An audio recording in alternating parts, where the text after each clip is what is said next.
My sister accused me of stealing her necklace just to call me a liar. Then my parents kicked me out, but she was unaware that I was paying her tuition and the household bills, so stopped IT and left the house. What happened next? People always say, family never turns on you. They're wrong. Because mine did. And it all started with a necklace I never touched, and a lie I never saw coming. One minute, I was pouring orange juice at my sister's birthday brunch. The next, she stood up in front of everyone, pointed at me and said, "She stole my $9,000 necklace." Laughter stopped. Forks froze midair. And suddenly, I wasn't Sophia, the daughter who paid the bills. I was Sophia, the thief, the liar, the shame of the family. They kicked me out that same night. No warning, no suitcase, just one bag and a door slammed shut.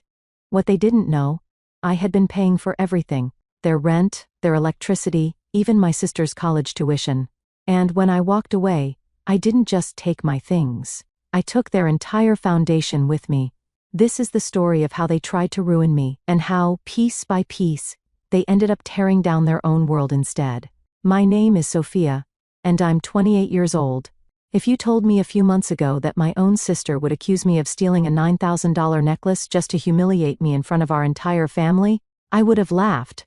Not because she wasn't capable of something that cruel, but because I never thought she'd actually go that far. But she did. And what came after? That's what no one saw coming. Let me take you back to the morning. Everything fell apart. It was Sunday. Sunny. Warm. One of those lazy days where the outside world feels calm. But inside our house, there was a storm building, and I didn't even know it yet. Lena, my younger sister, had invited everyone over for brunch. She had balloons, champagne flutes, fancy plates, and even hired someone to take photos for Instagram. I thought it was a bit much, but I helped her anyway. Like I always did, because that's who I was. The quiet one, the helper, the reliable daughter. I had been the one quietly paying our electricity bills, our internet, even the mortgage when Dad lost his job. I never told anyone. I didn't need the credit. I just wanted peace in our home. I even paid for Lena's college tuition directly through her school using my salary. She didn't know. I did it to protect her, to keep our family strong. Turns out, I was only making it easier for them to betray me. That morning, everyone was laughing at the table. Mimosas were being passed around. Lena was showing off a new designer handbag. Then she stood up, tapped her glass with a spoon and said, "Before we go any further, I just want to say something important." I thought she was going to thank everyone, or announce an internship. But no. She looked right at me and said, "I know this is awkward, but Sophia stole my $9,000 necklace. The gold one Grandma gave me. I've been looking for it for weeks. And yesterday, I found it hidden in her drawer." My heart stopped. The room went silent. And then just like that, everyone believed her. No one even asked if it was true. My mother gasped. "I knew it. I knew you were always jealous of Lena." My father shook his head and refused to meet my eyes. I stood there frozen, shaking, trying to speak, but the words never came. I hadn't stolen anything. And yet in one moment, I became the liar, the thief, the disgrace. They told me to leave that very night. No suitcase, no goodbye. Just one bag and my laptop. They didn't know what I was really about to do. They didn't know that I was the one holding their lives together. But they were about to find out. That night, I didn't cry. I should have. But when someone you love stabs you in the back, the pain is too sharp for tears. I sat in the tiny guest room at my friend Mia's apartment, staring at the ceiling, trying to breathe. She offered me a place to crash, no questions asked. I didn't tell her everything. Just that there'd been a fight, and I needed space. But deep inside, something flipped. For 4 years, I'd been paying bills for a house I didn't even own. I covered Lena's private college tuition, while she posted beach photos with captions like, "Blessed to be Daddy's favorite." I paid for groceries, repairs, even Mom's salon appointments when she said her card wasn't working. And what did I get in return? A public accusation, no defense. Not a single person even asked why I would do such a thing. I was guilty because blaming me was easy. That night, I opened my laptop and logged into all my online accounts. And one by one, I started cutting the wires that held their lives together. I stopped the auto payments for the mortgage. I canceled the monthly utility transfers. I pulled the plug on Lena's tuition payments, every last cent. The house was still in my father's name. The bank statements still went to my mother's email. They'd figure it out soon enough. And when they did, I wouldn't be there. I didn't leave a note. I didn't send a warning. I just disappeared. And for the first time in years, I felt free. No weight on my shoulders, no one calling my name to fix their mess. No one treating me like I owe them everything. But that peace, it didn't last long. Because within 10 days, chaos came knocking. 10 days after I left, I got a message from an unknown number. Did you cancel the electricity? The power's out. Internet's dead too. Lena has midterms. Fix this. No. Hello. No. How are you? Just all caps shouting through a phone screen. Like I was still sitting in the next room, waiting to clean up their mess. I didn't reply. The next day, my dad called. I didn't pick up. Then, he sent a voice message. His tone wasn't angry. It was confused. Sophia, listen. I'm not sure what's going on with the bills. We're getting calls from the electric company, the gas company, even the school. Lena's saying her classes are frozen because of some payment issue. Just call me back, okay? I almost laughed. Payment issue. They still had no idea I'd been the one handling everything. By day 12, my inbox was flooded with spam from their providers, past due notices, disconnection warnings, and alerts that Lena's tuition portal had locked her out for non-payment. By day 14, they finally figured it out. That's when my mom showed up at Mia's apartment building. How she found the address, I still don't know. I didn't let her in. I watched through the peephole as she banged on the door for 5 minutes straight, screaming, "You, ungrateful brat, we gave you everything. You think walking away makes you strong? It makes you pathetic." She didn't know. She didn't know they were the ones who had taken everything from me. She didn't know I had been paying for the air she breathed and the food she plated for her Instagram stories, and I wasn't going to explain it. But life has a funny way of letting the truth out, even when you stay silent. Because just 2 days later, I got a message that changed everything. It came from Jasmine, our neighbor, and it came with proof. Jasmine had always been kind. She lived 2 houses down from us, a middle-aged single mom who ran a small photography business. When we were little, she babysat Lena and me when our parents were too busy. I hadn't spoken to her in months, so when her name popped up in my DMs, I almost ignored it. But the message preview stopped me cold. "Sophia, I need to show you something. I heard what Lena did to you, and I have proof she lied." My heart started pounding. I opened the message. She had attached an audio clip. It started with faint laughter, girls' voices, music in the background. Then, Lena's voice, clear as day. Of course, I planted it in her drawer. I needed people to see her for what she is. Mom always says Sophia acts so perfect, but let's see how perfect she looks when she's kicked out. I froze. My ears rang. My hands went cold. She admitted it. She planted the necklace, framed me, lied in front of our entire family just to humiliate me. Jasmine sent another message. She was talking to her friend outside in the backyard. I had my camera running for a shoot. The mic picked it up. I didn't realize what she was saying until I played it back last night. I sat there, stunned. I wanted to scream. I wanted to cry. But mostly, I wanted them to feel what they made me feel. I asked Jasmine if I could use the clip. She replied, "I already emailed it to Lena's university. Someone like her shouldn't get away with something that cruel." And just like that, the first crack appeared in Lena's perfect little world. 3 days later, she was called into a disciplinary meeting. Her Instagram went dark. No brunch pics. No makeup tutorials. Just silence. Meanwhile, my mom's Facebook shifted from bragging about her daughters to posting vague inspirational quotes about family betrayal. I didn't need to show up. I didn't need to say a single word. The truth was already working on its own. And I was just getting started.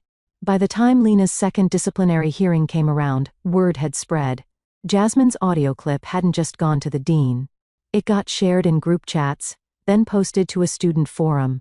People were whispering in hallways. Her professors looked at her differently. And suddenly, The golden girl, who bragged about brand deals and top grades, was the campus joke. She tried damage control, of course. She posted a long, dramatic Instagram caption about family drama and misunderstandings, along with a black and white photo of herself crying, probably fake tears. She turned off the comments. But it was too late. The truth had already taken root. And then came the final blow. The university suspended her for academic dishonesty and a code of conduct violation, not just for framing me, but because this wasn't her first offense. Apparently, she had plagiarized a paper last semester and got off with a warning. This time, they weren't letting it slide. She came home crying. Mom went into panic mode.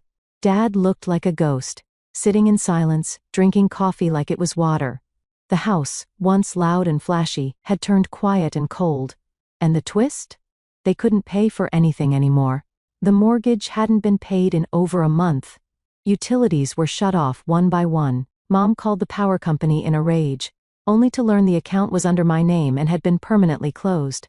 They had no savings, no backup plan, because they had always counted on me. Meanwhile, I was thriving. My boss, Mr. Landon, had noticed how focused and dependable I'd been despite it all. He offered me a promotion and the opportunity to relocate to a brand new city. "You deserve a fresh start," he said. And so I moved. A sunny apartment on the 12th floor of a downtown high-rise. No yelling, no cold shoulders, no betrayal. Just me, finally breathing. And for the first time in my life, I didn't feel guilty. Not one bit. 2 weeks after I settled into my new place, I got a call from someone I hadn't heard from in years, Aunt Rachel. She was my mom's older sister, the one who left town after a huge fight with my parents when I was a kid. Back then, they told me she was unstable and jealous of our family's success. Turns out, they were just terrified of what she knew. "Hey, sweetie," she said warmly. "I saw your name in that college forum story. I've been following quietly, and I think it's time you knew something." I was confused. She continued, "Your grandmother, your dad's mom, left a trust fund in her will. It was meant for you. Just you." I sat up straighter. "What? Your parents didn't tell you. After she died, they convinced the lawyer not to notify you. Said you were too young and that they'd manage it until you were older. But that money was never theirs." My heart raced. "How much are we talking about?" "Just over $85,000. It was supposed to help you start your life. College, business, whatever you wanted. I only found out because I ran into the lawyer again recently. He assumed you already knew." I was speechless. They lied. They stole my future. All those years I was struggling to help them, and they were hiding money that was mine. Aunt Rachel helped me contact the lawyer and file a formal request. Within weeks, I had full access to the trust. It was real. Every last cent. That night, as I transferred the funds into my own name, I felt something deep inside me close. Like a wound I didn't even realize had been open for years. This wasn't revenge. This was justice. And I knew exactly what I was going to do next. With the $85,000 trust fund finally in my hands and my full-time job now paying more than ever, I didn't just feel free, I felt limitless. For years, I worked in silence. I paid their bills, fixed their problems, stayed invisible. Now I wanted to be seen on my own terms. That's when I had an idea. I used part of the money to launch a YouTube channel. Money Made Simple with Sophia.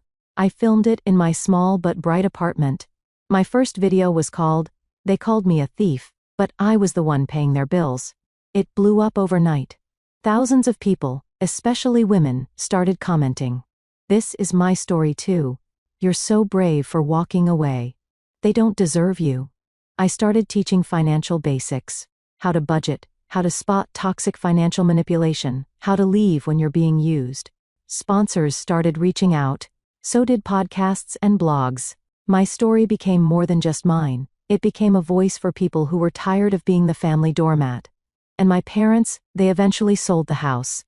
Couldn't afford to keep it without my income. Lena tried starting a new social media account pretending to be some kind of self-care coach. It didn't last. No one forgot what she did. Reputation is harder to rebuild than a bank account. One day, I got a text from my mom. Just 5 words. "Can we please talk, Sophia?" I never replied. because I no longer needed closure from people who once threw me out like garbage. I had found my peace. Now, every time I turn on my camera, every time I press upload, I remember the moment she said I stole her necklace.